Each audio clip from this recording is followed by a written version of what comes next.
அனைவருக்கும் வணக்கம். இந்த வீடியோவில் நம்ம எதை பற்றி பேச போகிறோம் அப்படின்னு பார்த்தீங்கன்னா, இப்போ திருவாளர் சவுக்கு சங்கர் அவர் இருக்கார்ல, அவரோட நிலைப்பாடை பற்றி தான் நம்ம பேசுகிறோம். அவர் பார்த்தீங்கன்னா திமுகவை ட்ரோல் பண்ணுற மாதிரியே இருக்கும். பட் மறைமுகமாக அவர் திமுகவுக்கு சப்போர்ட் பண்ணுறாரு அப்படின்னு தான் நான் சொல்லுவேன்.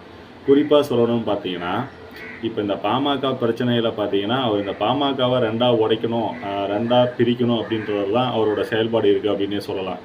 அதுவும் பார்த்தீங்கன்னா, அவர் எங்கேருந்து தான் திடீர்னு ஐயா மேலே இவ்வளோ பாசம் வந்ததா எனக்கு தெரியல. அவர் பேசாத பேச்சு இல்லை பாமகவை பற்றி. பாமக மாதிரி ஒரு ஜாதி கட்சி இருக்கக்கூடாது, அந்த கட்சிக்கு இது தேவை தான் அப்படின்னு பல முறை அவர் பேசியிருக்காரு. அது நீங்கள் வலைவலியில் நீங்களே காணலாம். அந்த அளவுக்கு தான் அவரோட உள்ளார்ந்த உணர்வு இருக்கும் அப்படின்னே சொல்லலாம். மேலும் பார்த்தீங்கன்னா, இப்போ 2 பேட்டி எடுத்ததுக்கப்புறமா அவர் முழு நேர என்ன சொல்கிறது, ஐயா பக்தர் ஆகிட்டாரான்னு தெரியல. அன்புமணிக்கு எதிராக ரொம்ப கொடூரமான தாக்குதல்களை வச்சிட்ருக்காரு. அது ரொம்ப கொடூரமான சில வார்த்தைகளை பயன்படுத்துகிறாரு. அதாவது புத்தி பேதலிச்சு போச்சு அப்படின்னு உங்கள் பையன் உங்களை பற்றி சொல்கிறாரு அப்படின்னு சொல்கிறதா இருக்கட்டும்.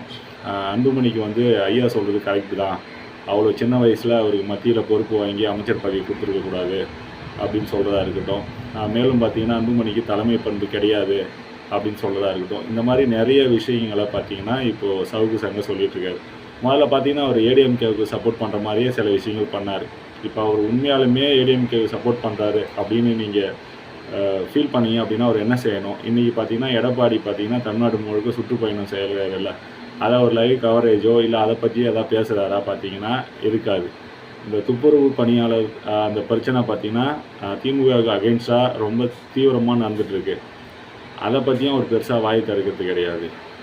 லைட்டாக அப்படியே 19 ரூபா பூசினதும் பூசாத மாதிரியும் பேசிட்டு போகிறாரு. சவுக்கு மாதிரி ஒரு காசு வாங்கிட்டு கூலிக்கு மாரடிக்கிற ஒரு ஆளை நீங்கள் பார்த்துருக்க முடியாது அப்படின்னே சொல்லலாம். எந்த கட்சியாக இருந்தாலும் சரி, எந்த அரசியல் குரூப்பாக இருந்தாலும் சரி, அவர் காசு கொடுத்தா போதும், அதுக்கு சார்பாக தன்னோட கருத்துக்களை ரொம்ப திறம்பட வைக்கிறதுல சவுக்கு அடிச்சிக்க முடியாது. சவுக்கு சங்கர் பார்த்தீங்கன்னா எப்பயுமே நம்ம ஆதங்கப்படுறதுக்கு அகெயின்ஸ்டாக தான் அவர் இருப்பார். உதாரணத்துக்கு பார்த்தீங்கன்னா அந்த கள்ளக்குறிச்சி மாணவி வழக்கில் கூட நீங்கள் பார்க்கலாம். அவர் அந்த பள்ளி கல்வி நிர்வாகத்துக்கு ஆதரவாக தான் சொன்னார். அவர் என்ன சொல்கிறாருன்னா, நம்ம எல்லாருமே உயிர் போச்சு அதை பற்றி பேசிகிட்டு இருக்கோம். அவர் என்ன சொல்கிறாருன்னா அப்படின்னு பார்த்தீங்கன்னா, அந்த பஸ்ஸை கொளுத்துட்டாங்க, அந்த ஸ்கூலை அடிச்சுன்னு ஒதுக்கிட்டாங்க, அதை பற்றி தான் பேசிகிட்டு இருந்தார். ஸோ சவுக்கோட நிலைப்பாடு பார்த்திங்கன்னா நிறைய விஷயத்தில் மக்களோட ஆதங்கத்துக்கு எதிராக தான் இருக்கும். இது ஒன்று. மேலும் பார்த்தீங்கன்னா இப்போ அவர் செய்கிற வேலை எங்கே போய் அடி வாங்கணும்னு பார்த்தீங்கன்னா, இன்றைக்கி திமுக பார்த்திங்கன்னா அவங்க தேர்தல் அறிக்கையில் சொன்ன 503 கோரிக்கைகள், கிட்டத்தட்ட 500 கோரிக்கைகள் அதில் எதாவது நிறைவேற்றினாங்க. முக்கியமாக நம்ம சில கொள்கைகளை சொல்லுவோம். இப்போ பார்த்தீங்கன்னா அவங்க நீட் தேர்வு ரத்துன்னு சொன்னாங்க, நடக்கலை. பழைய ஓய்வூதிய திட்டத்தை கொண்டு வரும்னு சொன்னாங்க, நடக்கலை. ஆசிரியர்களுக்கு பணி நிரந்தரம் பண்ணி தருவோம்னு சொன்னாங்க, அதுவும் நடக்கலை. அதே போல் பார்த்தீங்கன்னா கேஸ் மானியம் கொண்டு வரோம்னு சொன்னாங்க, 100 நாள் வேலை 150 நாள் கொடுப்போம்னு சொன்னாங்க. இந்த மாதிரி நிறைய விஷயம் அவங்க செய்ய தவறலை. இதை எல்லாமே சுட்டி காட்டி எடப்பாடி அவர்கள் இந்த பயணத்தின் போது, அதாவது இப்போ தமிழ்நாடு முழுக்க பயணம் செய்கிறார்ல, இந்த பயணத்தின் போது அதெல்லாம் சுட்டி காட்டி திமுக அரசு இந்த மாதிரிலாம் உங்களை சொல்லி ஏமாற்றி ஆட்சிக்கு வந்தாங்க, ஆனால் செஞ்சாங்களா அப்படின்னு கேள்வி கேட்குறாரு. ரொம்ப எளிமையாக மக்கள்கிட்ட உரையாடிட்டு இருக்காரு அவரோட சுற்றுப்பயணத்தில் அப்படின்னே சொல்லலாம்.